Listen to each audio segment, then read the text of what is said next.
Puasa memiliki sejumlah dampak baik bagi kesehatan tubuh secara menyeluruh.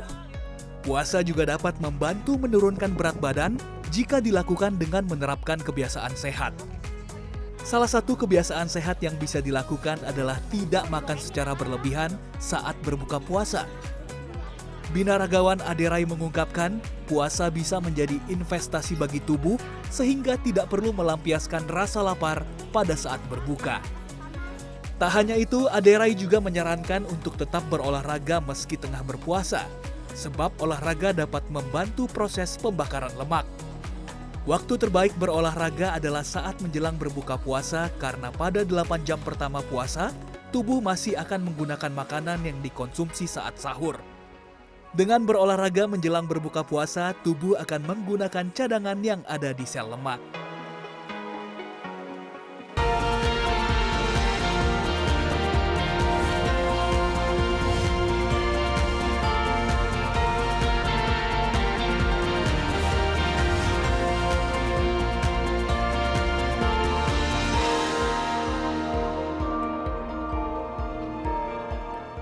Jadi bulan Ramadan ini tidak ada salahnya kita berbincang mengenai puasa, persisnya manfaat puasa. Tentu saja banyak sekali ya manfaat puasa, bukan saja untuk keimanan kita, tapi sudah dibuktikan ternyata berpuasa, apalagi bisa dilakukan dengan rutin, itu sangat-sangat baik untuk kesehatan. Dan lebih dari itu ternyata bisa juga membantu kita untuk istilahnya rejuvenation, ya, mempermudah diri kita itu sendiri. Nah, untuk lebih lanjutnya, Insight with Desi Anwar kali ini akan berbincang dengan seorang binaragawan yang sudah tidak asing lagi bagi kita, seorang yang kalau kita melihatnya saja, kita merasa wah ini harus nih hidup sehat. Ade Rai, ya, dan Ade ini juga adalah seorang yang ahli kebugaran, tapi juga tentu saja sangat-sangat peduli terhadap kesehatan. Mas Ade, apa kabar? Baik, Mbak Desi, terima kasih. Ini kalau selalu fit, selalu tampil prima, dan ini masih terus-menerus ya hidup sehat dengan olahraga secara rutin. Mungkin sebelum kita berbincang mengenai puasa dan maknanya itu sendiri, saya ingin tahu ini. Keseharian kehidupan seorang Ade Rai ini seperti apa ritmenya dalam tetap tampil prima dan tentu saja sehat? Iya Mbak, jadi sekali lagi ada istilah yang mengatakan bahwa pemahaman adalah fondasi daripada sebuah kepatuhan. Jadi kadang-kadang adalah sebuah pemaknaan saja kepada saya dianggap bahwa si Ade Rai itu disiplin katanya. Tapi sesungguhnya fondasi saya adalah sebuah pemahaman, dan amunisi daripada pemahaman itu sebenarnya edukasi. Nah, jadi saya punya pemahaman akan kesehatan. Saya beranggapan adalah bahwa membayangkan ibarat kita ini adalah sebuah benda hidup yang kita kendarai gitu ya. Masalahnya benda mati yang kita kendarai aja, kita kadang-kadang kita mau jaga dia dengan baik. Lebih ya. appreciate mungkin, iya. bawa mobil kita ke bengkel, Betul, ganti oli, betul, dipoles. Iya, bahkan kalau bisa kasih kualitas terbaik dalam hal makanannya gitu. Tapi dalam hal kita ke badan kita take it for granted. Makanya kenapa ada istilah orang bilang, sehat itu tidak memiliki sense of urgency yang tinggi. Jadi ada istilah yang mengatakan, sehat tidak menarik selagi masih kita miliki, baru menjadi begitu menarik pada saat dia pergi dari kita. Biasanya kalau pas sakit baru. Mencari sehat pada saat dimana sehat masih kita miliki menjadi mudah dan murah, tapi pada saat dia pergi, nah jadinya baru tahu mahal dan susah gitu. Nah memang saya bersyukur punya pemahaman tersebut sejak saya muda gitu, sejak awal, karena kalau muda usianya berapa? Saya sebenarnya mengenal olahraga, kalau boleh dibilang mengenal latihan beban gitu ya, mungkin sejak umur 14 tahun. Waktu itu saya atlet bulu tangkis kan. Saya baru menjadi atlet binaraga itu baru di umur 21 tahun pada saat itu. Apa waktu itu yang mencetus dan memberikan inspirasi bahwa untuk saya ke binaraga? Sebenarnya itu kecelakaan, karena dulu niatan saya mau jadi juara panco. Karena kepengen kuat di meja panco, akhirnya terpaksa saya diperkenalkan dengan latihan beban. Tapi awal saya diperkenalkan latihan beban sebenarnya dulu waktu saya di klub Jarum. Dulu saya kan pemain bulu tangkis bareng sama Ardi, Baby Renata dan kawan-kawan. Itu untuk supaya smash-an saya lebih keras, loncatan saya lebih tinggi, waktu itu di tahun 1984 saya diperkenalkan dengan latihan beban. Nah, sekarang saya udah... Tapi waktu itu ini nggak banyak nggak orang yang melakukan latihan beban dan banyak hanya teman-teman di Jarum aja waktu itu. Hanya... Tapi kalau saya waktu itu di klub, kalau boleh dibilang zaman dulu hampir dibilang jarang sih sebenarnya. Tapi belum tren ya waktu itu. Ya sebenarnya nggak tren juga, dan tapi saya apresiasi itu dalam arti bahwa memang kembali lagi kalau kita mau meloncat lebih tinggi, mau berlari lebih kencang, dan seandainya kita mau memukul lebih keras begitu ya, misalnya itu analoginya saja, memang membutuhkan yang namanya skeletal muscle atau otot rangka yang harus kuat gitu. Nah apalagi kalau berbicara kayak bulu tangkis itu olahraga yang sifatnya itu anaerobik eksplosif gitu. Nah jadi dia membutuhkan yang namanya kalau tipe otot itu ada tipe serat namanya tipe serat 2A yang memang harus dilakukan yang latihan beban. Nggak bisa hanya sekedar lari, jalan kaki gitu, nggak bisa. Dia harus dilatih kekuatan ototnya supaya dia bisa punya tenaga eksplosif tersebut. Nah, dulu kebetulan setelah saya pensiun di bulu tangkis, saya ingin menjadi atlet panco. Karena pengen jadi atlet panco, jadi akhirnya saya setiap hari latihan beban. Tapi konsekuensinya pada saat itu akhirnya badan saya, dulu tinggi saya 183, berat saya 55 kg. Tapi ketika saya mengenal latihan beban, akhirnya berat saya jadi naik akhirnya, dan kenaikan itu tapi naiknya karena ototnya, betul. Nah di situ yang sebenarnya saya bilang itu yang saya syukuri sampai hari ini, ketika kalau kita berbicara komposisi tubuh itu terbagi atas, kalau saya membuat satu definisi sederhana. Jadi komposisi tubuh itu adalah membayangkan tubuh kita sebuah perusahaan dimiliki oleh 5 pemegang saham. Pemegang saham pertama adalah si pembuluh darah kita, cairan harus seimbang. Organ tubuh kita fungsinya baik dan sehat. Lalu yang ketiga, tulang kuat, otot kencang, lemak rendah. Nah, karena kebutuhan sebagai seorang atlet binaraga membutuhkan komposisi tubuh yang baik, jadi saya kecelakaan gitu, terpaksa harus menjaga itu. Tapi ganjaran atau bayaran saya adalah ketika akhirnya sampai usia saya sekarang udah 54 tahun, saya masih diberikan kemandirian akan sehat sampai hari ini. Dan kebetulan komposisi tubuh itu tidak berubah. Karena ketika otot dikencangkan yang terangsang kekuatannya tulang, nah kebanyakan masyarakat di Indonesia, juga masyarakat dunia sebenarnya, terjadinya under muscle, ototnya melemah, akhirnya berpengaruh ke tulang. Tulang lemaknya banyak. Ya, tulang melemah berpengaruh ke gerak, makanya lemaknya banyak. Dan lemak yang banyak representasi daripada yang namanya metabolic health atau metabolic syndrome. Nah waktu itu kan sempat berapa berat badannya 55, akhirnya jadi naik sampai akhirnya saya jadi atlet binaraga di berat saya di 88 kg.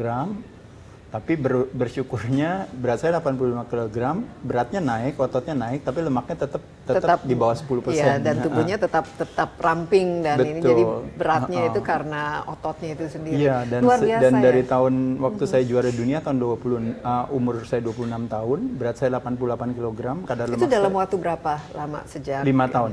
Dalam waktu 5 tahun jadi dan kelihatan berubah ya bentuk 5 tubuhnya. Tahun. Betul. Kalau panconya jadi menang.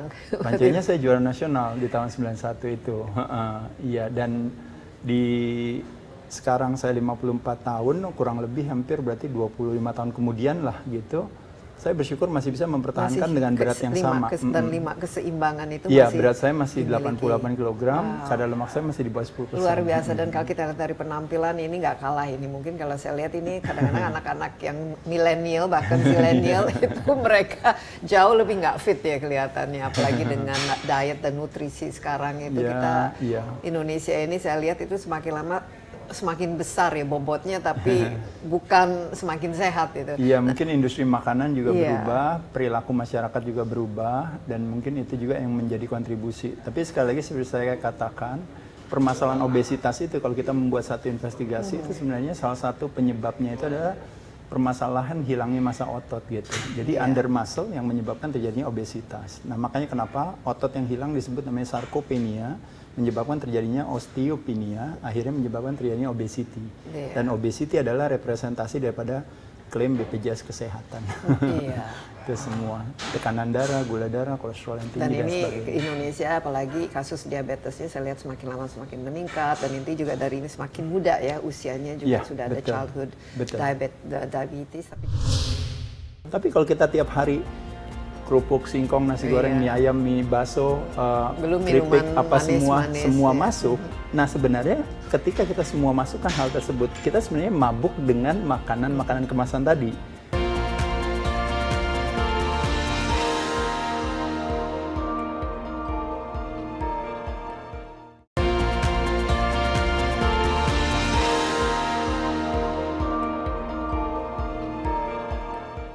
Saya mau balik mengenai puasa itu sendiri karena kita dalam semangat untuk berpuasa, pemahaman ini penting, betul, ya. betul.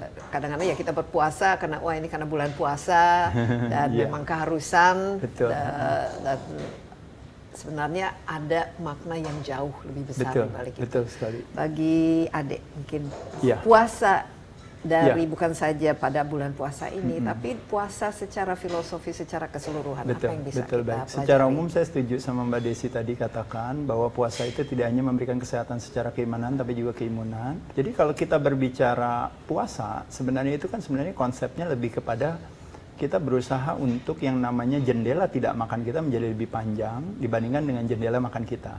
Nah kalau zaman dulu, orang itu memang sakit hampir sebagian besar disebabkan karena sebuah kekurangan, itu yang dikenal yang namanya defisiensi. Nah hari ini orang sakit kebanyakan karena kelebihan atau yang dikenal yang namanya toxicity. Nah terutama paling banyak memang dari fooding, dari makanan. Nah makanya kenapa puasa itu akhirnya bisa menjadi satu solusi yang paling mudah, paling murah, paling alami dan ternyata paling powerful, paling sehat. Nah alasannya kenapa? Kalau saya tanya sama Mbak Desi, kebanyakan masyarakat di Indonesia biasanya tidak makan hanya kapan? Kalau dalam 24 jam. Iya, biasanya kalau lagi tidur mungkin Betul. tidak makan. Nah, pada saat dia memejamkan mata, berarti 8 jam, itu pun 8 jam. Kalau dia tidurnya cuma 6 jam, berarti 18 jam waktu dia dipakai buat makan. Dari dia melek sampai dia tidur lagi. Orang selalu membuat satu denial dengan mengatakan bahwa saya makan cuma 3 kali sehari. Tapi kalau kita cek di CCTV, ternyata dia makannya antara 9, 12, 7, 9 sampai 12 kali gitu. Karena masuk dengan ngemil-ngemilnya dan sebagainya. Nah, poin dari cerita ini sebenarnya saya cuma mengatakan adalah bahwa kalau saya bersedia untuk berpuasa, menjadikan fasting sebagai salah satu strategi, maka saya akan bisa buat yang tadinya 70% waktu saya makan dalam 24 jam, 30% saya tidak makan. Nah, bagaimana caranya merubah komposisi persentase tersebut? Sehingga jadi dengan cara misalnya sederhana, saya bilang, Mbak Desi boleh gak terakhir makan jam 8 malam atau jam 10 malam, berarti kita baru boleh makan lagi paling cepat jam 8 pagi atau jam 10 pagi. Iya, Nah jadi itu minimal namanya ada 12 jam. Nah di situ kita akan terjadi yang namanya 50-50 tadi. Nah jadi belum ngapa-ngapain itu, baru strategi itu aja yang kita lakukan. Itu udah pasti turun berat badannya. Karena tadinya biasa makan itu 75%, sekarang tiba-tiba makannya waktunya tinggal 50%. Ya, 50-50. Dan 50-50. otomatis pasti kalori yang masuk juga berkurang kan ya? Kalori defisit menjadi sebuah konsekuensi, betul. Nah, step kedua adalah kalau saya bilang sama Mbak Desi boleh nggak kalau seandainya skip makan pagi atau skip makan malam? Nah, pada saat itu kita langsung balikan persentase tadi. Akhirnya jadi apa, Mbak? Akhirnya jadi yang 70%-nya bukannya jadi waktu makan kita, akhirnya 70% jadi waktu tidak makan kita. Waktu makan kita akhirnya menjadi 30%. Nah jadi saya belum ngomong panjang, hanya dengan teman-teman melakukan hal itu, nggak ada cerita hari ini nggak bisa turun berat badannya. Karena mau seancur-ancurnya kita makan 18 jam, sama seancur-ancurnya kita makan 10 jam atau 8 jam, lebih bagus yang 10 atau 8 jam. Iya. Nah jadi langkah kedua, step kedua adalah seperti itu. Yaitu adalah skip makan pagi atau skip makan malam. Nah itu yang disebut dengan namanya, kalau istilahnya orang bilang namanya TRF, atau time restricted feeding, atau yang dikenal yang namanya jam disiplin makan. Nah kalau teman-teman tahu di bulan Ramadan kita sebenarnya puasa itu kurang lebih sekitar 13 jam sebenarnya di bulan Ramadan, 13 bahkan sampai 14 jam. Jadi terakhir makan jam 4:30, kadang-kadang teman-teman baru makan lagi juga baru 6:30 kadang-kadang. Nah itu udah 14 jam. Nah jadi itu aja sebenarnya udah bagus sekali kalau teman-teman tahu gitu. Tapi uniknya ketika badan beradaptasi dalam waktu antara 7 sampai 9 atau bahkan sampai 12 hari, badan akan merubah yang namanya, badan itu punya kecerdasan sendiri. Dia akan beradaptasi dari tadi yang tergantung dengan yang namanya carbo dependent, biasa dia butuh karbohidrat buat kasih tenaga. Tapi karena dia dikasih puasa selama 12-13 jam di bulan Ramadan selama 1,5 minggu pertama, akhirnya badannya cerdas untuk bilang, loh kok saya nggak dikasih makan? Makanya badan bilang, saya akan mencari alternatif sumber energi lain. Nah, diambil dari mana? Dari lemak. Makanya, from carbo dependent to fat adapted, itu terjadi di kisaran antara 9 sampai 12 hari. Nah, pada saat itu makanya terjadi fenomena di mana teman-teman pagi bangun, nggak sarapan, artinya sahur cuma minum aja. Kadang minum teh aja, kadang apa, sholat, kelar, selesai, langsung puasa lagi. Apa yang terjadi teman-teman sekalian? Tanpa teman-teman sadari, teman-teman bisa berpuasa 20 jam. Akhirnya teman-teman melakukan yang namanya TRF, di mana jendela makan teman-teman akhirnya hanya cuma di antara jam 6 sampai jam 10 malam. Iya. Setelah itu dia istirahat, besok pagi dia sahur, tapi dia cuma minum aja, dia baru makan lagi. Jadi makan dia cuma di 6 sampai 10.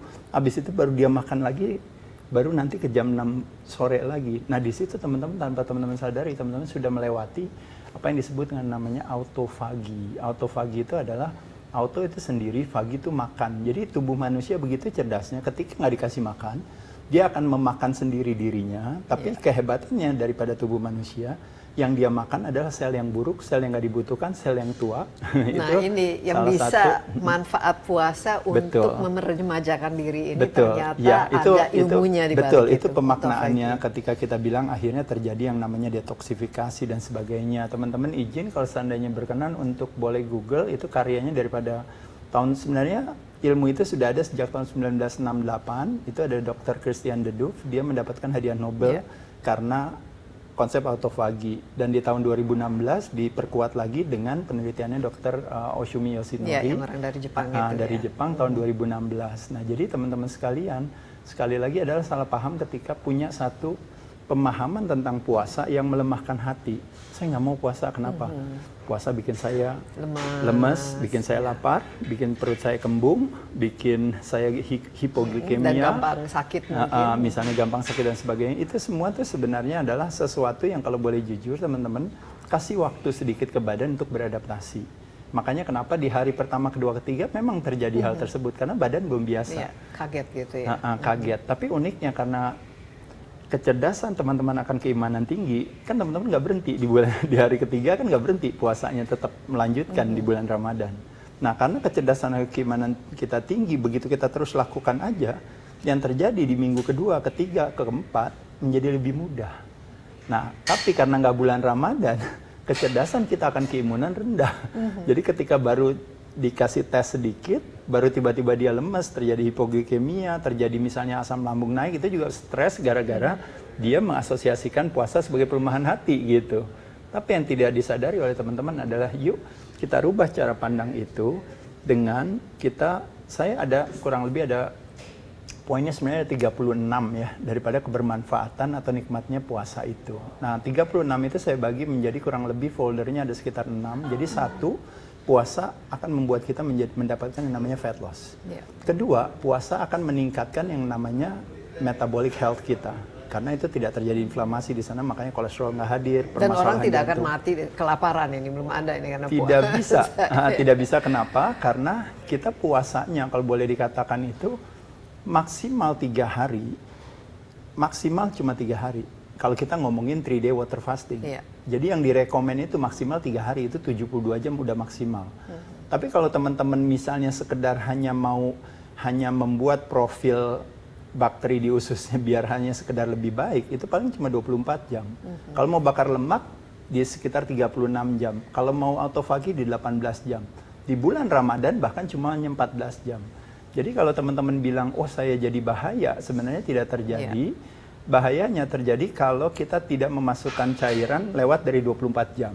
Nah, sedangkan di bulan Ramadan dry fasting itu hanya 13 jam.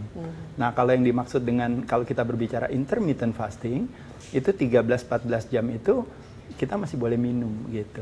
Nah, nanti masuk lagi ke 18 jam itu yang disebut namanya autophagy fasting. Masuk ke 24 jam itu yang namanya gut bacteria reset fasting. Lewat dari 36 jam itu namanya fat burning fasting. 48 jam itu yang disebut namanya dopamine reset fasting atau yang dikenal dengan namanya happiness fasting. Karena teman-teman tanpa disadari ketika berpuasa selama 2 hari, itu yang terjadi adalah kita mengalami salah satunya adalah perubahan secara yang namanya kalau istilahnya orang bilang tendensi. Tendensi itu maksudnya apa Mbak? Jadi gini, kalau Mbak Desi punya teman, kerjaannya minum terus alkohol. Nah ketika dia hobinya minum terus alkohol, maka dia mabok.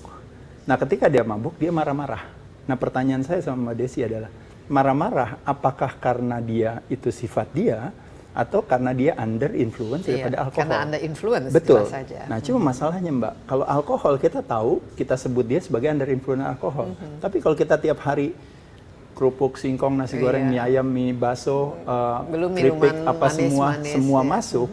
Nah sebenarnya ketika kita semua masukkan hal tersebut, kita sebenarnya mabuk dengan makanan-makanan kemasan tadi. Nah, ketika kita mabuk, terjadilah yang namanya tendensi-tendensi kita. Misalnya saya orangnya sensitif, saya orangnya mudah tersinggung, saya orangnya cepat marah, saya sumbu pendek atau apapun juga. Tapi ketika dia puasa, ternyata semua sifat itu hilang. Dia lupa bahwa tubuh manusia adalah akumulasi daripada apa yang dia konsumsikan. Nah, makanya ketika dia Jadi tidak... toxic food, toxic emotions juga Betul. akhirnya. Ketika dia tidak pay attention terhadap yang namanya sumber, terhadap penyajian, terhadap jadwal, dan terhadap jumlah. Nah, pada saat itu akhirnya dia memiliki sebuah tendensi yang sebenarnya it's under influence daripada makanan lauzi yang dia konsumsikan. Iya, jadi semacam ketergantungan ya. Dan seperti kita ketahui juga banyak sekali di dalam yang kita konsumsi itu kita sangat tergantung. Misalnya yang manis-manis, itu ya gula, itu kan itu, ya sebagian itu punya juga, efek adiksi begitu. Iya, dan memang ada. belum yang ini yang asin-asin juga, kemudian yang goreng-gorengan juga. Sakit itu bukan karena usia tua, tapi di usia tua terjadilah sebuah konsekuensi daripada akumulasi investasi perilaku kita.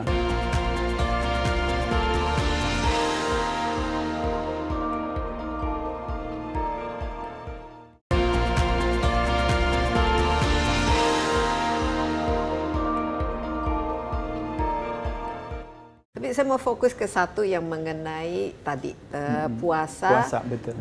karena manfaatnya kan tadi sudah jelas.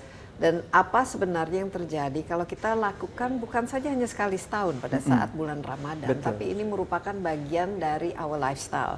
Karena pada akhirnya ini kan hanya mengubah jendela kapan kita makan dan kapan kita tidak makan. Paling tidak mengkonsumsi kalori begitu. Nah, supaya sustainable dan orang nggak merasa wah susah ya. Tapi sementara ini saya ingin sehat dan seperti Adera. Apa kira-kira sebenarnya saya mau meluruskan dulu itu sih Mbak Desi ya, lebih kepada bahwa ketika kita berbicara cari uang itu susahnya minta ampun gitu, tapi bagi kita jalanin aja semua karena kecerdasan kita akan keuangan tinggi. Tapi kecerdasan kita akan kesehatan yang jongkok, makanya apa-apa dibilang susah. Tapi di sisi lain kita mau minta gitu. Nah, makanya saya katakan jadi kebijakan kesehatan bisa didapat dengan cara keluar, itu yang disebut namanya kuratif. Tapi tantangan daripada kuratif itu biasanya warisannya adalah ketergantungan, ada side effect di sana dan juga berbiaya karena mahal dan susah. Nah, tapi ada satu pendekatan kesehatan yang disebut adalah mencari ke dalam. Nah, di situ mudah dan murah, warisannya adalah kemandirian, dan juga kalau teman-teman tahu kita menjadi murid daripada sebuah antisipasi sebelum terjadinya sebuah aksi. Nah, jadi maksud saya tuh itu yang disebut namanya preventif promotif. Nah, jadi kalau tadi orang bilang misalnya, aduh tapi susah, tapi ini susah, tapi itu susah. Nah, balik lagi kayak saya katakan lagi, sehat memang bukan yang utama. Tapi sehat, ibaratnya tanpa sehat yang utama tidak bisa diraih. Makanya kenapa orang bilang, health is not a destination, tapi health is a fundamental requirement. Jadi sebuah syarat yang harus dipenuhi aja. Kalau kamu nggak penuhi syarat itu, ya nanti kamu jadi susah sendiri. Nah, cuma masalahnya tubuh manusia begitu sempurnanya sehingga dengan pola perilaku kita yang buruk, gitu, kita masih tetap diberikan kesehatan gitu sampai nanti akhirnya baru ada penalti setelah kita di usia tua. Tapi nanti yang salahin usia tuanya dibandingkan dengan kita kalau buat satu investigasi sebenarnya sakit itu bukan karena usia tua. Tapi di usia tua terjadilah sebuah konsekuensi daripada akumulasi investasi perilaku kita. Dan sekarang juga sebenarnya banyak yang muda-muda juga sudah jatuh sakit ya. Karena itu tadi, karena investasi perilakunya udah semakin parah lagi. Jadi bayangin aja ibarat ganjarannya datangnya udah di awal, padahal harusnya biasanya kan di akhir. Nah, itu kembali lagi seperti saya katakan tadi, keunikannya adalah dengan kita berpuasa, kita memberikan kesempatan kepada tubuh kita akhirnya untuk menutup yang namanya si toxicity tadi, terutama toxicity dalam hal kalau kita berbicara yang banyak datang memang dari proses fooding. Nah, ketika kita tutup mulut kita untuk tidak masuk itu, makanya tidak terjadi yang namanya inflamasi atau peradangan di pembuluh darah. Ketika tidak terjadi peradangan, otomatis, nah kalau berbicara kolesterol misalnya contohnya, kadang-kadang, oh iya dia kolesterolnya tinggi. Nanti yang disalahinnya kalau nggak sop kaki kambing lah, udang lah, nanti yang disalahin apalagi yang lain. Tapi kalau teman-teman biar paham bahwa tubuh kita itu begitu sempurnanya, jadi karena sebuah kecelakaan, makanya terjadilah ambulans hadir. Ambulans itu kolesterol. Kecelakaan itu adalah perilaku kita. Apakah merokok, apakah minum alkohol berlebihan, apakah opsi cara pandang yang melemahkan hati, atau apapun juga. Nah, jadi ketika berpuasa, itu permasalahan itu tidak terjadi. Makanya kenapa akhirnya secara kesehatan secara metabolisme itu kita menjadi lebih baik gitu. Nah jadi kalau saya sih sebenarnya lebih kepada lebih memperkuat pemahaman itu dulu. Fundamentalnya. Fundamentalnya kita harus dulu, Mbak. Perilaku mau Betul. tidak mau. Saya kasih tahu teman-teman yang menguatkan hati ini gini yang paling gampang nih. Teman-teman tahu bahwa kita semua punya lemak, betul ya Mbak ya. Nah lemak kalau saya tanya, saya bilang teman-teman yang perutnya gemuk yang besar ya, saya bilang jangan pernah kecil hati. Kenapa? Karena kamu adalah orang kaya raya. Saya bilang, loh kaya raya akan apa? Kalau kamu punya tabungan di bank, itu kaya raya akan berupa uang gitu misalnya. Nah tapi kalau kamu perutnya besar, itu kamu kaya raya akan tabungan juga. Cuma bukan dalam tabungan dalam bentuk uang, tapi dalam bentuk apa Mbak? Lemak.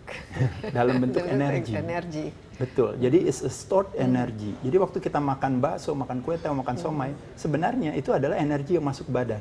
Cuma nggak dikeluarin. Betul, begitu Disimpan. energinya bilang, Mbak atau Mas, saya mau dipakai buat apa? Kata Masnya, enggak, saya cuma mau nonton Netflix doang, udah santai aja kan gitu kan. Nah pada saat itulah otomatis disimpan. Jadi stored energy adalah lemak kita. Nah, jadi yang stored energy yang ada di molekul yang disebut trigliserida tadi, itu sebenarnya 1 kilo lemak itu mengandung kurang lebih kalau kita buat satu semacam apa ya gampang-gampangan hitung-hitungan, anggap aja itu tabungan uang, itu kurang lebih rata-rata karena 1 pound itu kan 3.500 kilokalori. Berarti kalau 1 kilo kan dikalikan 2,2, tapi anggap aja kita bilang 7.000 lah Mbak. Jadi Nah, satu pound itu satu kilo itu 7.000 kilokalori. 7.000 kilokalori. Betul. Itu kita punya tabungannya. Tapi kebanyakan dari kita termasuk teman-teman di sini yang kameramen dan sebagainya punyanya udah pasti lebih dari 20 kilo. Ya, pada saat itulah pasti ya. Nah, pada saat itu berarti dia punya kurang lebih 140.000 kilokalori. Nah, justru ini yang membuat orang tuh putus asa karena kalau kita jogging aja satu jam atau setengah jam itu hanya membakar mungkin berapa. Justru saya balikin kalori, cara pikirannya terbalik Mbak. Justru kita harus bersyukur kita punya tabungan yang banyak. Makanya kenapa saya selalu bilang kalau sampai Indonesia nanti jam 6 sore semua makanan di Indonesia ini hilang, maka teman-teman yang perutnya gendut umurnya paling panjang. Betul ya? Karena apa? Karena dia tabungannya paling banyak. Sedangkan saya yang, itu si Adira six pack mati duluan, dia udah pasti nggak punya tabungan. Nah jadi sebenarnya kita nggak masalah, kita punya tabungan yang banyak. Cuma pertanyaannya adalah, Mas Ade, saya tahu gimana caranya nurunin berat badan? Nah saya katakan tadi caranya gampang. Kenapa saya bilang nggak takut sama puasa? Karena ketika berpuasa 1 hari, saya tanya sama Mbak Desi, kalau kita nggak berpuasa 1 hari, kita kira-kira ceritanya gitu, kita kekurangan kalori berapa ceritanya? Ya, umum aja. Kalau nggak puasa kita nggak akan kekurangan kalori dong. Nggak, ceritanya kalau saya berpuasa, artinya saya tidak makan 1 hari, berarti ceritanya saya merasa rugi berapa kalori kira-kira Mbak? Kurang lebih 2.000 kalori, ya, betul nggak? Kira-kira. Kalau saya mungkin 1.200. Iya, tapi kita bilang aja lah Mbak, kita kasih aja lah yang enak aja 2.000 gitu. Ya kan 2.000, ya kan? Nah sekarang saya tanya, berarti kamu 2.000 ya? Nah 1 kilo lemak kamu aja kamu masih punya 7.000. Jadi kalau kamu cuma punya 1 kilo lemak di tubuh kamu masih punya sisa berapa Mbak? Iya, masih punya sisa 5.000. Dan itu bisa berapa? Tapi dia punyanya bukan 7.000, dia punyanya 140.000. Berarti 140.000 diambil 2.000 itu nggak ada nilainya. Lalu dia bilang, aduh lemas, saya lemas. Kan lucu kan, ini kepala dia yang bilang lemas. Tapi padahal badan dia bilang nggak ada sama sekali. Biasa aja karena cuma diambil 2.000. Nah makanya tadi saya bilang, paling banyak puasa kayak in a row itu hanya cuma 3 days. 3 days in a row berarti 6.000 kan Mbak? Iya, berarti itu hanya membutuhkan kita punya 1 kilogram lemak. Dan hampir semua, bahkan saya aja yang ibaratnya dibilang, oh Adera itu sehat, saya aja masih punya lemak di badan saya. Itu ada kurang lebih misalnya kalau saya bilang berat saya anggap aja 90 kg atau 88 kg, anggap aja misalnya kadar lemak saya 8%, berarti itu saya masih punya, atau 10% deh. Berarti saya masih punya 8 kilo sampai 10 kilo. Berarti itu kan kalau 10 kilo lemak, berarti kan saya masih punya 70.000 kilo. Ini menarik ya Melia, kita mengubah ya persepsinya terhadap ini. Berarti kalau begitu kita bisa nggak makan selama 1 bulan juga ya. Nggak kenapa-napa. Bahkan yang penting kita minum kan. Iya, selama kita minum. Dan sebenarnya kalau orang bilang kalau kita nggak minum, kita 3 hari, nah itu udah bahaya. Iya. Kalau kita nggak makan, lanjut terus in a row, itu mulai bahaya di 3 minggu. Jadi kalau Mas mau cobain boleh ya, nanti begitu udah mulai kelepek-kelepek di 3 minggu ya Mas ya hati-hati. Tapi paling nggak ini lemaknya udah pada lurus semua. Udah pada lurus, iya. Tapi yang pasti kan tidak ada yang mengajarkan ke sana. Yang diajarkan adalah bahwa cukup cuma hanya 1 hari aja. Bahkan satu hari juga nggak dibilangin, juga nggak harus 24 jam. Jadi makanya cuma dibilangin kalau bisa 18 jam aja kata si Osumi Yoshinori, cuma 18 jam doang. Dan 18 jam aja benefitnya sudah Luar banyak biasa. sekali. Benefitnya jadi mental fokus, neurodegeneratif Mbak, di end stage of diabetes tipe 2 yang akhirnya menyebabkan terjadinya fasting glucose meningkat dan akhirnya sistem syaraf kita jadi terganggu. Makanya kenapa jadi akhirnya gagal ginjal dan sebagainya. Itu tuh semua tidak terjadi ketika kita bersedia untuk berpuasa 18 jam Mbak. Apa yang membuat 95% daripada wanita gagal diet? Karena mengasosiasikan diet sebagai pengorbanan. Makanya badannya cerdas untuk membaca itu. Tapi ketika 5% daripada wanita itu punya kecerdasan untuk bilang bahwa nggak apa-apa, saya kurangin aja ini, saya fasting aja, saya ini.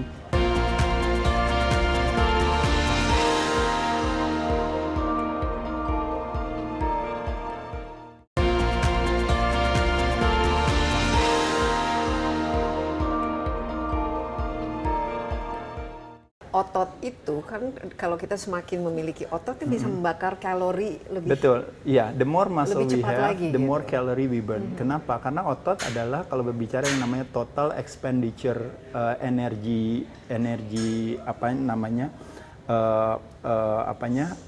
energi, kebutuhan energinya itu Lebih dia besar, memang kan? paling besar. Karena dia tuh mungkin bahasa sederhananya gini kalau teman-teman, saya membayangkan gini aja Mbak. Mobil itu kalau cc mobilnya lebih gede, dia lebih boros, betul nggak Mbak? Iya. Iya kan? Nah, jadi kalau cc mobilnya lebih boros, dia tidak membutuhkan jalan yang panjang untuk jauh. Selama cc-nya tambah gede, maka otomatis dia semakin lebih boros. Nah, cc di mobil kita itu adalah di otot kita. Nah, kenapa otot itu besar? Karena otot itu mayoritas daripada selain cairan di tubuh kita, otot itu juga kurang lebih hampir 60% gitu.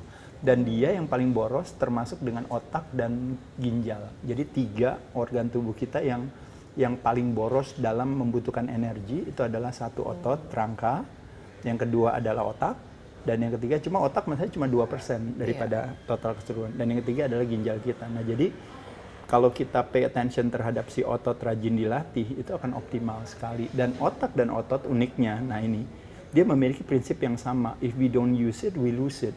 Jadi kalau nggak digunakan, maka kita akan kehilangan. Dan otak dan otot ternyata saling berkaitan. Kenapa? Karena dua-duanya hidup dari yang namanya stimulus. Atau yang dikenal dengan yang namanya signal. And majority, 95% daripada signal, it comes from movement. Dan each movement is not created equal. The ultimate movement adalah latihan beban. Oke, jadi resistance ini. Nanti Ya, tapi nanti betul. gini, sebelum nanti saya ingin Mas Adi meragakan sedikit ya mengenai apa-apa yang kita bisa lakukan sendiri dengan ya, badan supaya sendiri, dengan untuk alat mengurangi bantu, tadi, boleh. mengurangi gula darah dan lain sebagainya. Dari tipe makanan, kita kan sekarang saya ingin menjaga kesehatan dengan melakukan intermittent fasting. Iya, intermittent dengan cara fasting 16 sebagai jam, jendela, ya. sebagai jendela tidak Sebagai makannya. jendela tidak makannya, Nah, tapi ketika saya makan, sekarang masuk ke jendela makan. ya, Nah, apa tipsnya yang, ya. tipsnya Nah, dan tipsnya, apa yang paling bagus, apalagi kalau kita dalam bulan puasa ingin mengurangi berat badan, tapi juga ingin meningkatkan kesehatan, Betul. memperbaiki gula Iya. darah, Betul. rejuvenate, supaya itu lebih pastilah fokus, semua akan terjadi lebih ya. aktif. Betul, betul. Apa? Jadi tipsnya nomor satu adalah yang tadi saya katakan tadi, hindari yang namanya overkompensasi. Artinya nggak memungkinkan udah puasa, habis itu makannya banyak sekali, nggak memungkinkan gitu. Jadi kita atur makan kita. Nah jadi nomor satu adalah yang disebut namanya kontrol karbo, nomor 2 yang disebut namanya prioritas protein, dan yang nomor 3 yang disebut namanya bijaksana dengan lemak. Nah saya jelaskan satu-satu. Satu, kontrol karbo artinya apa? Gimana pun juga teman-teman sekalian, kita dalam hal karbo itu kita harus siasat. Jadi karbo itu, memang kita senang kita makan karbo. Tapi ingat sekali lagi, kalau seandainya kita memakai karbo olahan, maka kecepatan gula masuk ke dalam darah itu namanya indikatornya indeks glycemicnya itu tinggi. Jadi potensi disimpan sel lemaknya tinggi. Makanya pilih adalah sumber karbohidrat yang alami. Nah kehebatannya sumber karbohidrat yang alami itu biasanya apa saja? seratnya tinggi. Misalnya kayak kita ngomongin nasi merah, kita ngomongin kentang, ubi, singkong, gitu. Kita ngomongin sayur-sayuran. Nah itu adalah it's a nature's carbs namanya.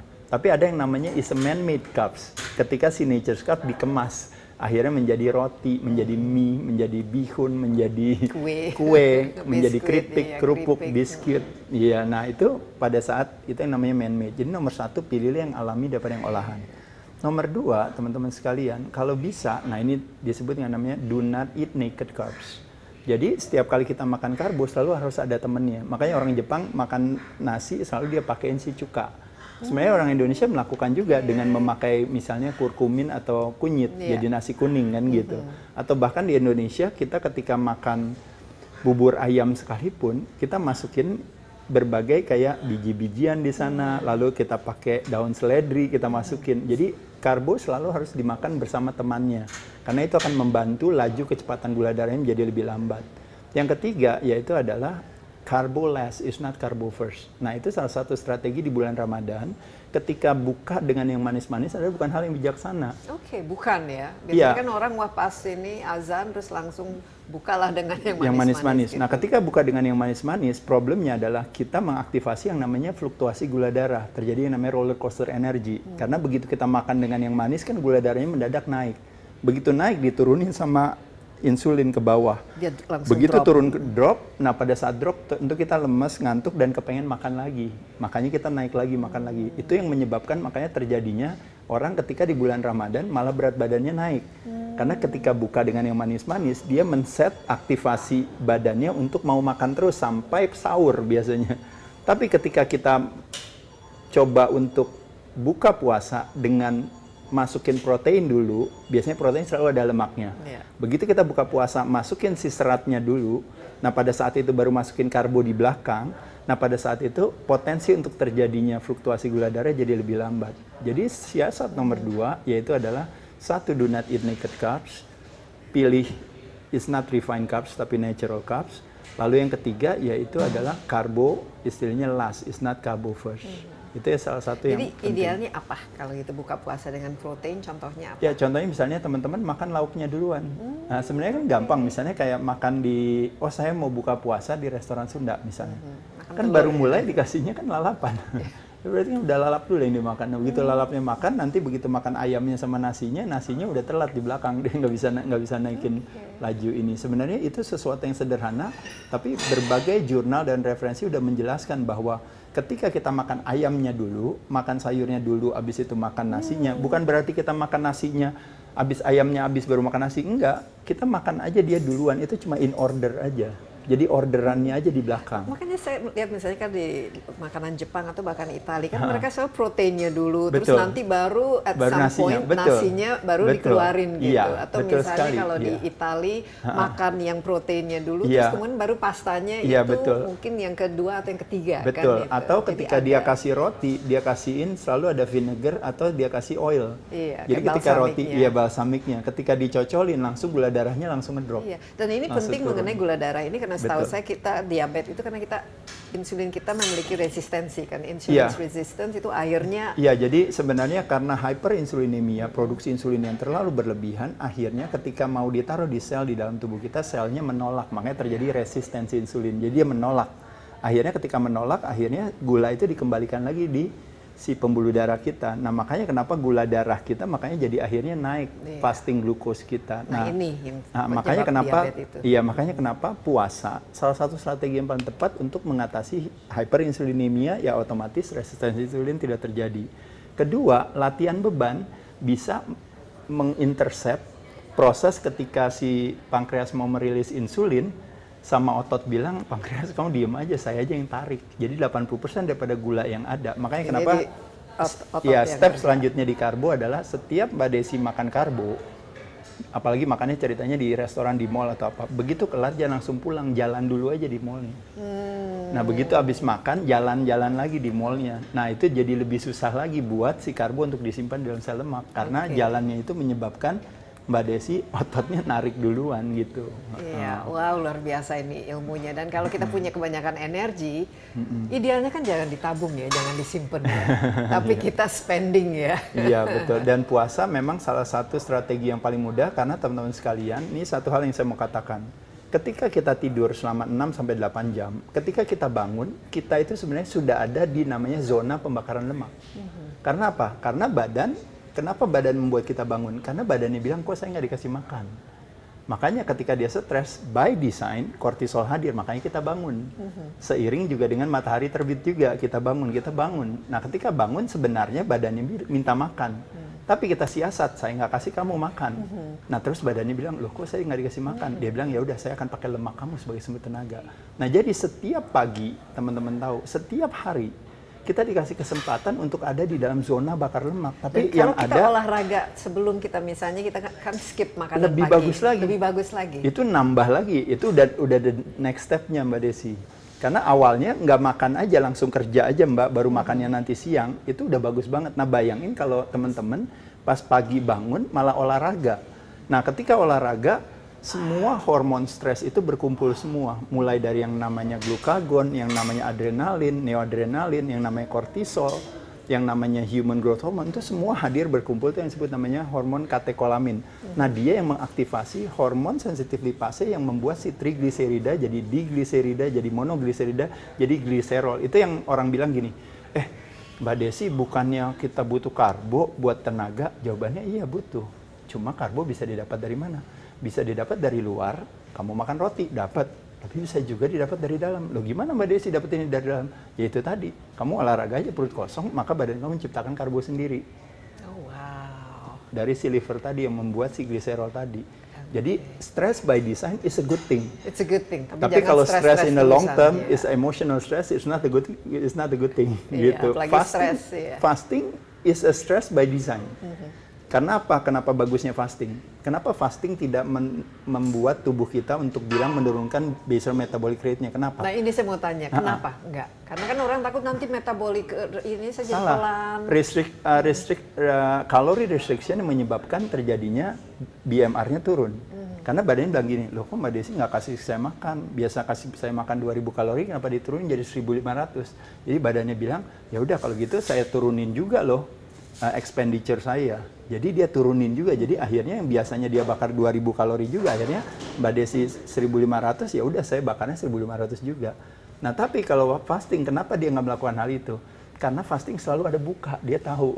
Jadi dia nggak stres. Oke, jadi nggak stres karena dia tahu at some point I will be eating. Dia nggak akan merasa starvation gitu. Betul, iya. Nah itu kelebihannya daripada badan kita. Makanya saya katakan tadi, apa yang membuat 95% daripada wanita gagal diet?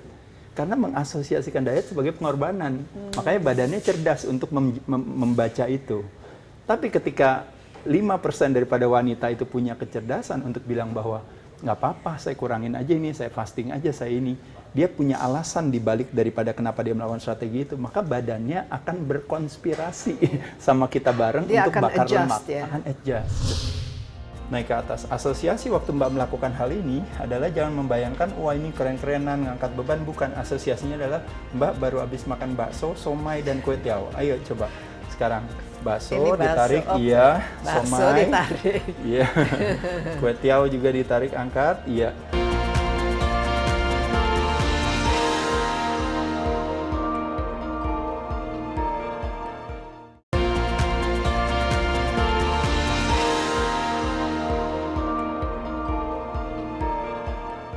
Sekarang mungkin sebagai penutup ya, bisa kasih sedikit contoh bagaimana kita bisa memanfaatkan juga bulan puasa ini untuk meningkatkan resistance training supaya ya itu kita sehat, kita gula darahnya terkontrol, tapi juga kita bisa mengurangi sedikit berat badan bagi yang memerlukan. Mungkin apa-apa saja. Ya, jadi mungkin kalau sederhananya Mbak gini aja, kalau saya membayangkan gini, kalau kita ini membayangkan tubuh kita adalah kepulauan di Indonesia.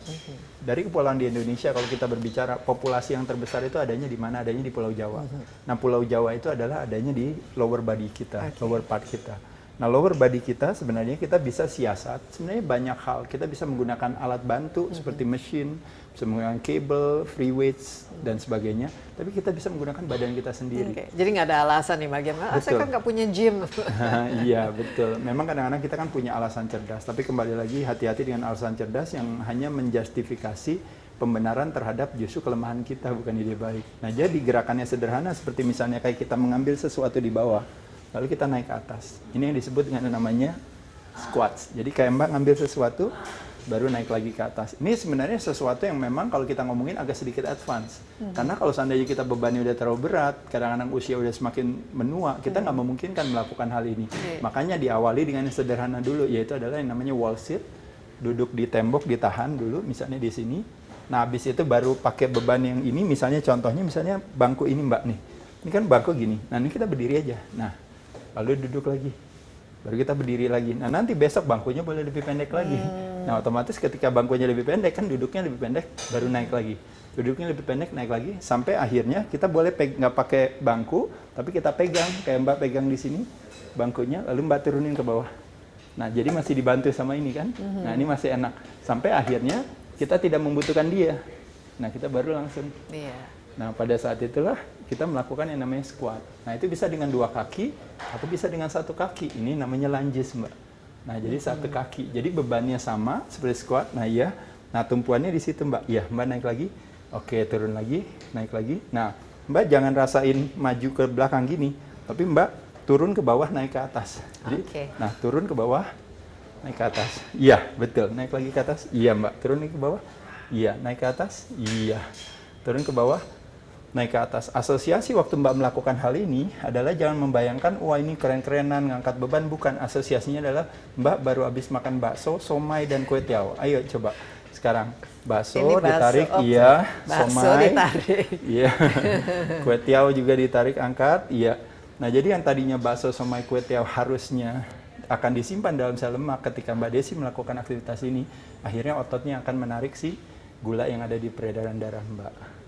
Kurang lebih itu 10 kali kanan, 10 kali kiri, itu 1 set. Oke. Iya. Ini 10 kali ini lumayan juga ini. Iya, turun lagi Mbak. Iya. Oke. Kalau Mbak ini Mbak bisa juga dipegang di sini tangannya. Mbaknya tangannya di sini. Nah, ya tadi kayak gitu sama, jadi lebih enak. Oke, kita tadi kaki ini. Iya, iya. Nah, iya.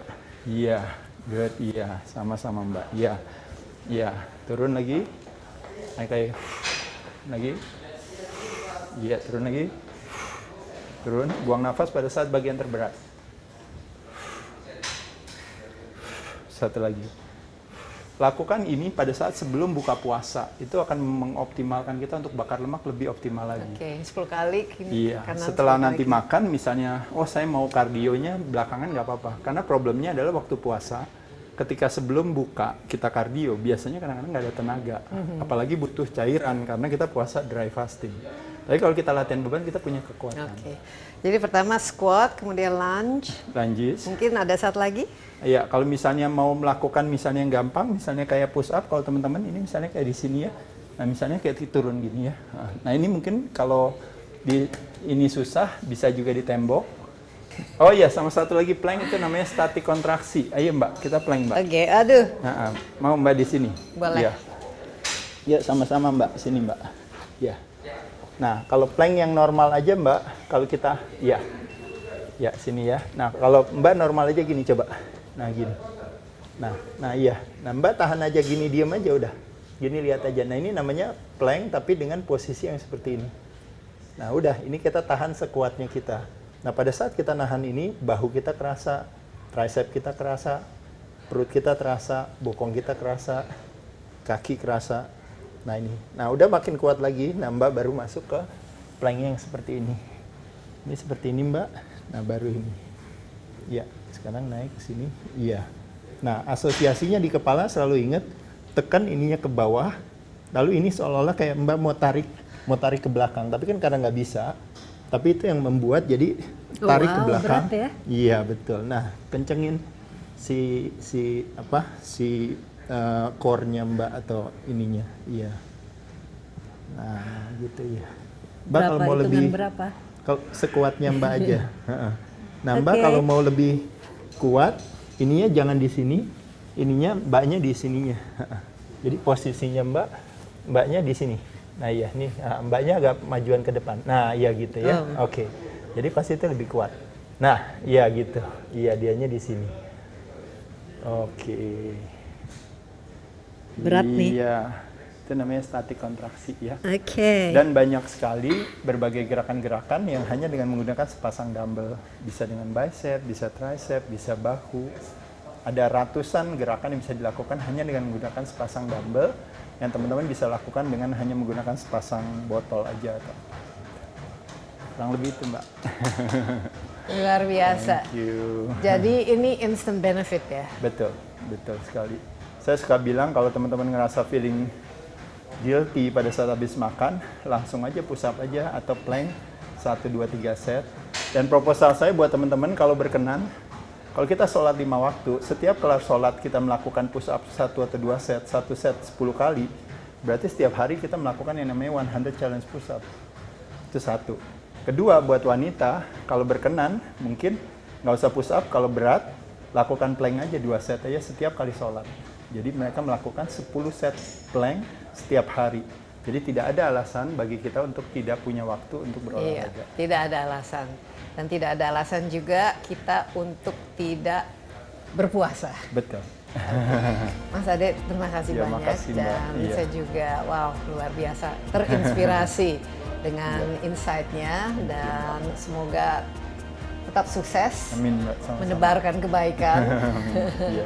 Dan menurut saya ini sebuah informasi yang bukan saja penting, tapi sangat-sangat berguna bagi kita ya, bangsa Indonesia. Kita itu semakin lama itu kita bisa dikatakan bangsa yang tidak sehat.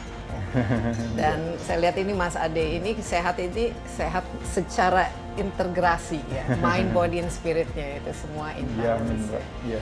Oke, ya demikian Insight with Desi Anwar kali ini di gymnya Mas Ade Rai.